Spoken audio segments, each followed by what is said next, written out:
Love. Some would say it took a backseat when the pandemic forced us apart.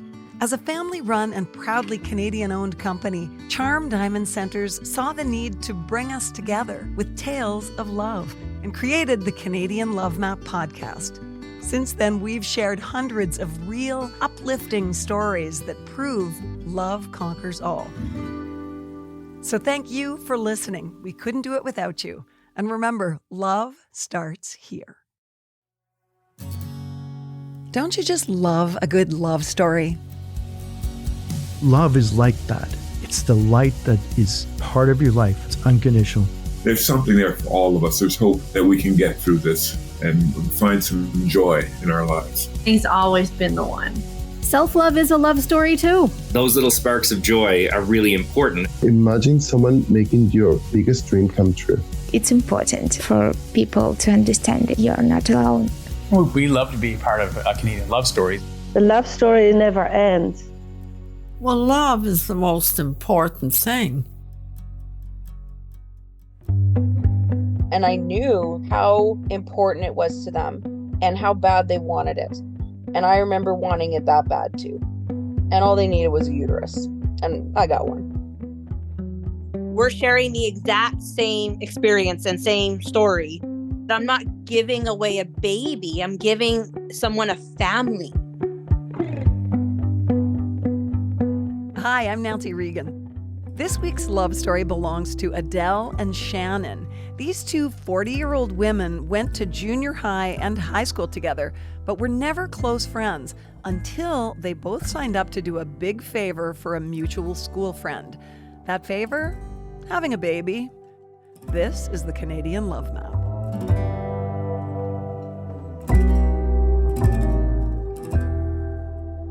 Hi, Adelle and Shanyn. Hi. Hi, Nancy. Thank you so much for joining us today. No problem. Let's start with what you two have in common right now. Heartburn. We're pregnant with our friends' babies. Yahoo!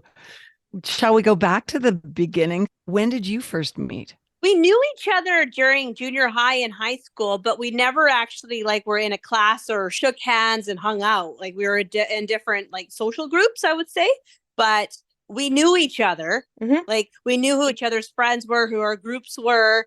We shared common friends, common teachers, and etc. But I have to say we became more known to each other through this. Oh, 100%. Let's talk about this. When and how did you reconnect? Well, it started last summer. So probably about a year ago now, 2 years ago. I'm so sorry. So Jeff and I had a video message on Instagram and we were chatting about, he was quarantining in Vancouver. So you also have to explain who Jeff is. Oh, Jeff is my baby daddy. Nancy, it's a loaded question. You have to rewind to 1997 or 1996. And Jeff and I, we were I would say he was one of my best friends in junior high, and we had classes together. And I think we really connected in grade 8. So like with Shanyn, we all went to the same junior high together. Jeff and I were super close. And then Jeff and I went to university together. We didn't take the same programs or anything. So after university, he moved overseas to England and then to Hong Kong. And we had always been in touch via social media. And it wasn't till about 2 years ago now that he was quarantining in Vancouver because he was trying to immigrate to Taiwan to be with his partner, Kevin, that we were chatting on Instagram one night. And I was like, let's video message. And so we did. And I guess, I don't remember this, but he talked about what's been happening the last 20 years. And him and Kevin wanted to have a family. And apparently then, I don't know if I was tipsy, but I offered something. I was like, what do you need?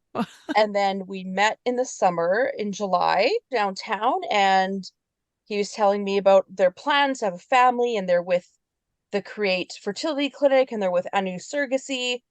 And I said to him, I was like, well, my eggs are dead, but if you want to throw an embryo in me, you can. Oh my gosh. That is quite an offer. I had a fertility journey of my own and I'm not a good egg producer. And he was like, no, think about this. I'm like, no, I don't need to think about it. And he's like, well, go home and talk to your family. I'm like, okay, I'll do that. And, that was it. And then just over a year later, we were off to Toronto. So he said, go home and talk to your family. Let's talk about that. You have a family. Tell me about your family. Do I? Do I ever? I have 7-year-old twins. I have a husband. And I accidentally have 3 dogs. So they weren't involved in the decision making, but it was definitely a conversation that I needed to have with my husband. How did that conversation go? I'm a pretty stubborn person. So I think Vic knew like there probably wasn't any talking me out of it. And he was always really supportive. He's always been like, this is your body. This is what you're doing. He has been supportive about it. That's amazing. And so how did Shanyn come into the picture then? Well, it's something I've always wanted to do since I had my daughter. I really like being pregnant. I don't want more of my own children. And I had a couple of friends who have gone through surrogacy themselves. And so it was an earworm for me to look into it. I was in a marriage relationship that wasn't probably a good environment anyway. So my ex obviously wasn't on board. So when I left, I looked into it again to surrogacy, but then I didn't know how to pick a profile. And so I shelved it. And then just through a common friend of mine and Jeff's, while he was doing this quarantine in Canada, visiting all his friends, he ended up on our common friend's couch, and she brought it up to him that, hey, actually, Shannon's always wanted to do surrogacy. So not too long after Adele clicked yes, he was in my house where I was trying to adopt a dog and had her for a week. She's vital to the story. So me and Jeff reconnected. I heard his whole story. And after a couple glasses of wine, I was like, you know what, Jeff? It's not the wine talking. I have to say, I'm more stressed about this dog than I am about this decision. I'm like, let's make you a family. Wow. Okay. So people who are listening may go, well, wait a sec. They already had a surrogate in Adele. So why did they need 2? What was their plan from the beginning? They each wanted to be biological fathers. And so the goal was to find an egg donor, and they would each fertilize half the eggs. And then because of healthcare in Canada, I would say that fertility clinics are very leery to transfer more than one embryo. And I did say to him, when after a couple drinks of Campio, this is all facilitated by alcohol. I see a theme developing here. I said, like, you could throw 2 in me. Like, I've carried twins full term. I would do it again, but I think it's just safer, and it would have been a hard sell for the clinic. And I think that, having Shannon step into the picture really alleviated that worry and that possibility. So I think it's just also serendipitous. It worked out like the magic of the universe, where it's all meant to be. Our stories are so lined up, like Adele came forward, and then not long after I came forward, but then both dads are getting exactly what they've wished for, to start their family planning. Because Jeff had shared with me that during the lockdown, because his partner was living in Taiwan and the whole island shut down, like Jeff couldn't get in because he was in Hong Kong. And so they were kind of like, hey, what are we? What are we going to do? And they were like, no, we're serious together. We want to get married. We want to have a family. That was what I had heard. Then he came to Canada, because what's he going to do in Hong Kong by himself? He then came over here and then everything lined up for him on his little COVID journey, meeting with everyone. So did you all have a meeting once they had, gotten affirmation from both of you? Did you all sit down? We did at Carrie's house. Remember, Adele? We all met each other. Oh, yeah. That was last March, wasn't it? Yeah. We met Kevin for the first time. And then me and you, that was me and you for our first time seeing each other, and met your kids, met your husband. And that was the only time we've met Kevin, right? Yeah. Yeah. So at that time, we had both gone to Create, right? And gotten screening. So we'd gone through the screening at the Create Fertility Clinic in Toronto separately. Yeah. And then they came in March from that lunch at Campio. And the day we went to Toronto was a year and a month later. And now we're in it. So what was it about them as a couple that made you both say, yeah, I want to do this for them? When I reflect on my friendship with Jeff growing up, he was such an integral part of my, junior high years. And we had so many laughs together, and it all came like, when we're back in Toronto and we're joking about things that we joked about 30 years ago. And, it just felt like I would do this for you.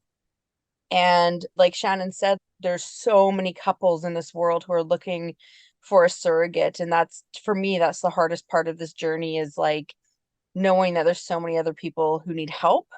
And Jeff was such a good friend of mine. And I didn't think twice about doing this. It was, I'm happy to be able to do this for him. For myself, if you ever got to know Jeff, he is probably one of the most kindest, most genuine souls. He's never altered, changed, no matter what's been thrown at him in his life. Honestly, I would drop anything for that man. And knowing that he picked Kevin as his partner, I have full knowing that Kevin will be as equally amazing of a human being. Like I couldn't want to do this for two much better fathers, They're just like the most like the best humans in the world. So yeah, they deserve the family. They deserve the chance and opportunity to become fathers and parents and etc. Like just even getting to know Kevin and Jeff now that we're all 40, I'm like, just their lives, now that I have this like peek into who they are now versus junior high and high school, like Jeff was friends with everyone. Like there was not a mean bone in that man's body. I would do this over and over for them if I could. Oh my gosh, that's amazing. Now, I've never asked this question of anyone, I don't think, before on this podcast, but seems like a very personal question, but will you tell me about the day you had the embryo transferred? So Jeff was here visiting from Taiwan to go to all these weddings. He had a wedding on one weekend, wedding on the next weekend, and there was a weekend between. Me and Adele were on our hormonal shots, which it was funny because you want to talk about friendship. We were lost about how to do our injections. Oh God, that first shot. So we did it together on a video because I was clueless of what to do with this needle and where to put it. So we did it together. And the oil was so thick, you really had to like jam it in. Oh, castor oil. Like hands are shaking. Yes. White knuckled. So we ended up, her and Jeff were messaging. She was ready to go. Like your lining was thick, and then you booked a trip on Lynx with Jeff in that week. Yeah, so because we both were traveling in July, and I remember it was like when your cycle starts, that's when we like start the process. And I remember your cycle started first, I think. Then our linings aligned at the same time. So the cycle starting really didn't have a ton to do with it. And so I had my first ultrasound, lining looked good. We could book the transfer. And Jeff was like, I'm in town. I never planned to be there. I was never in my cards. And turns out I'd be able to be there. And then so we booked the flight. And then, hours later, Shannon had her ultrasound. I'm ready. So we all went together. Get on the flight, book our flight. So I got onto their Lynx air flight. We all three of us got to go down together to Toronto. Yeah. And so what happened? Well, the best time of my life. Like we went there so early was it in the morning? Yes. And we spent like a solid 48 hours there. We did so much, ate so much food, had our last dinner or glass of wine together. Your last piece of raw fish. We had sushi. Yes. And then 7 a.m. we were the first clients or patients into the clinic. And Jeff went in with me and held my hand. But I think because I was first, he started to get a little emotional. So I started holding his hand and we got to watch the Petri dish turn. And it said, Kevin's name. And then in 30 seconds, I was implanted. And then Jeff had to run like the Dickens to Adele's room to sit with her, hold her hand. So in 6 days, we started testing ourselves and looking for that faint line. We couldn't share the great stories that we do here on the Canadian Love Map podcast without the amazing support of Charm Diamond Centers. They are Canada's largest family-owned jeweler, and they're proud to be putting love on the map. The folks at Charm Diamond Centers are thrilled to be a part of your love story. So visit charmdiamondcenters.com or one of your local stores. Love starts here. Obviously, you quickly became closer friends than you had ever been in junior high or high school. Absolutely. Who we need to mention is this egg donor who's connecting all of us. Like, I don't know her, and I don't know if you feel this, Shannon, but I feel like there's another woman linking us. And it's so strange. I feel connected to her too. Just to have gone through these experiences with someone is really cool. And we live 5 minutes away from each other. Southside Edmonton is small. Well, and our kids met and they get along very well. Like, they're all the same age, and yeah, it's super cool. And then we text each other, a lot about like, oh, how are you feeling here? Or what should I do here? So tell me about the day you found out you were pregnant. I'll start first. I'm crazy with testing because of my former fertility journey. And so I think I started testing, oh God, it wasn't long, like maybe 5 days after the transfer. And my friend was over and I'm like, I think I see a line. Am I crazy? Do I see a line? And she was like, oh, I think I see one, but it's time to bring out the big guns. So that I got like the first response test and it showed a line right away. And then in my past, I've experienced a couple losses. So then I became obsessive about testing, about like every day watching the line get darker. But I think around when I got the line on the first response or the clear blue or whatever, I think I let Shannon know. And then you tested and yours was positive too. Yeah. Wow. So you are exactly the same amount pregnant. That's not a proper way to say it, but you know what I mean. Mm-hmm. Well, New Fertility is really excited because we both did this on one take. We're both signed up for three tries.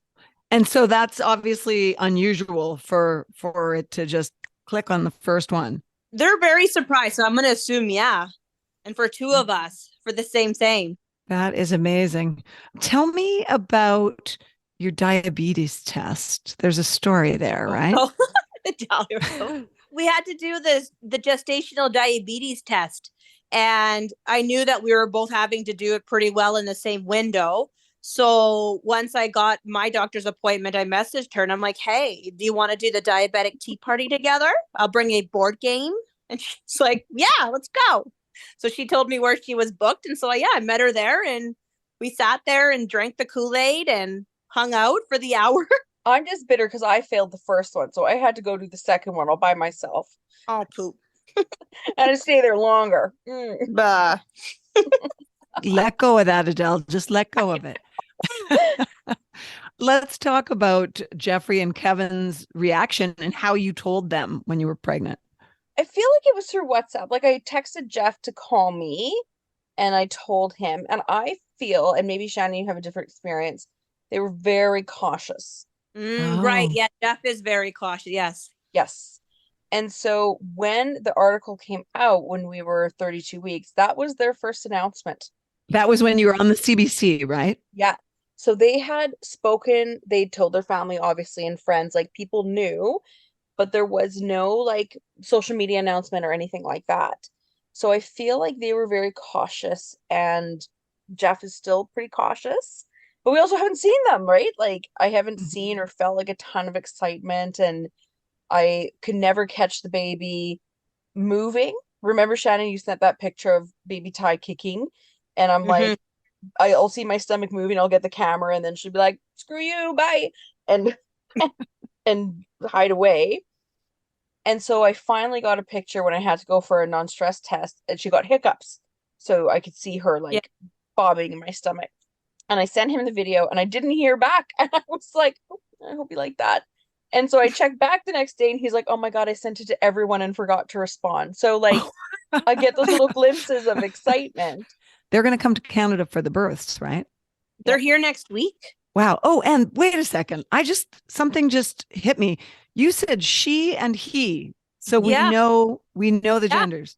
Yeah. Yeah. Wow. Adele wanted to name hers. And so then I named mine after. But it's funny. We're walking down Toronto and her and Jeff are coming up with the names. These are names that Jeff and Kevin are going to use for the kids? 100% not. Oh, I was gonna say No. they're letting you name their kids. Wow. No.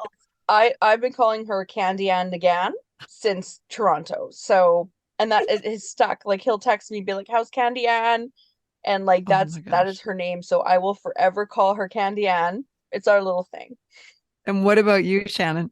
Well, I didn't know how to say Kevin's last name, Tsai. So I've been calling him Baby Sai. So I've been this is what I'm calling him, is like Baby Sai. Okay, so they're coming to Canada. How is the whole birth process going to unfold? If you can, what's your plan? I guess is what I should say. As someone who's had 3 kids, I shouldn't say, how's it going to unfold? Well, no one ever knows. I wonder, with the way it's been with our story so far, that it's going to be on the same day. And, you know what I mean? Their kids are going to be born essentially twins, not twins, but same day and everything. But we're at different hospitals. The dates are May 2nd for Adele. I'm April 30th. They're talking about inducing me on the 23rd. I believe Adele may have a C-section. So Booked it today. What? It's booked. And like I really battled with that because I had an emergency C-section with the twins. And then at first Candy Ann was Frank Breach at 32 weeks. And I was like, okay, perfect, decision made. And then she flipped and then she's head down. So I'm trying not to overthink it. I love that you're finding that out in real time, Shannon, on the podcast. Yeah. Well, I've been telling everyone that I don't want to be induced. I'm planning to finesse this as long as I can, right to the April 30th when he wants to come out, because I'm a believer in the zodiac and I don't want to mess up his birth charts. Who am I? How will it mess it up though, Shannon? I think Sai should come out when he says it's time to come out. Like, I mean, I don't know. My physiotherapist swears this baby's coming on his own earlier. What has been the best thing about sharing this journey together? Having someone to talk to about it, to laugh with, to share the sames, because we're 40. We don't have friends that are having babies right now. We're sharing the exact same experience and same story. So we get to talk about the dads together. We get to talk about the kids, giving them their personality, sharing their personalities with each other. It's been a pretty beautiful journey, and I just feel lucky to be a part of it and feel like when I came over for the interview, I'm like hauling ass up the stairs and I'm like, whoo, and Shannon's like, oh, you too. I'm like, oh thank God. It was just nice to like be heard and feel seen and to be on a journey with someone else.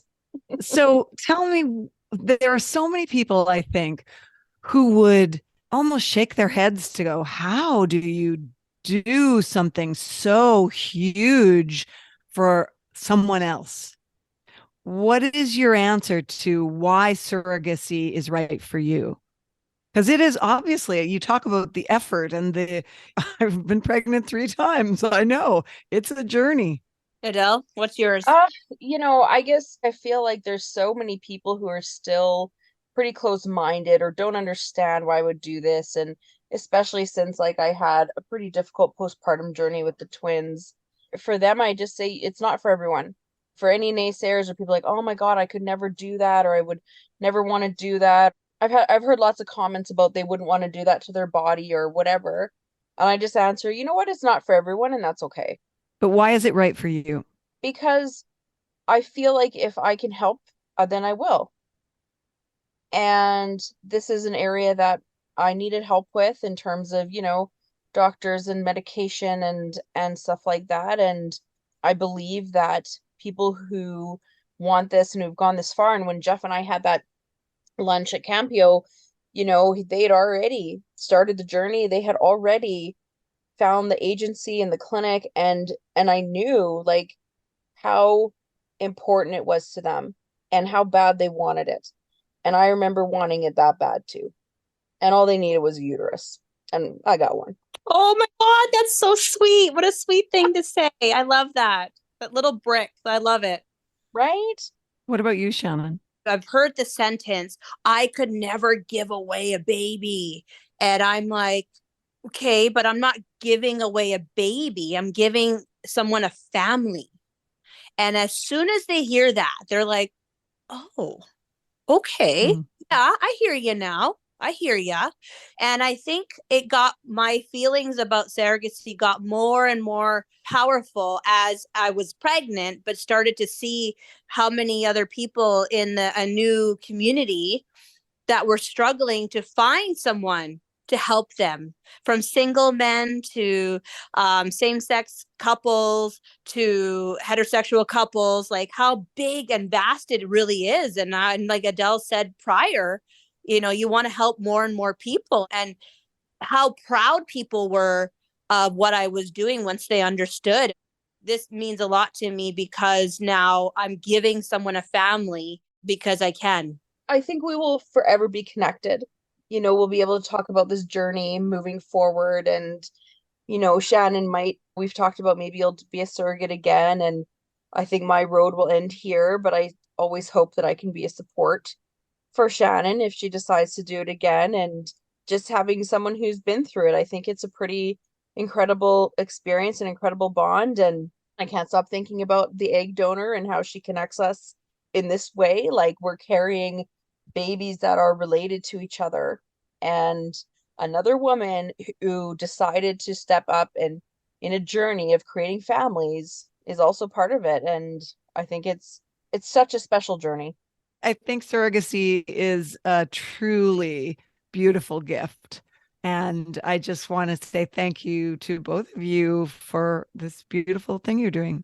I'm really glad you told us this story. Oh, so thanks for having us and spreading our story more.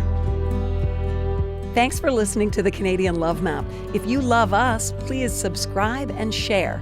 And if you want to help us spread the love even more, rate and review our podcast. It makes such a difference. We'll be back next week with another love story to add to the map. This podcast is presented and made possible by Charm Diamond Centers. It's hosted by me, Nancy Regan, and is produced and distributed by Podstarter.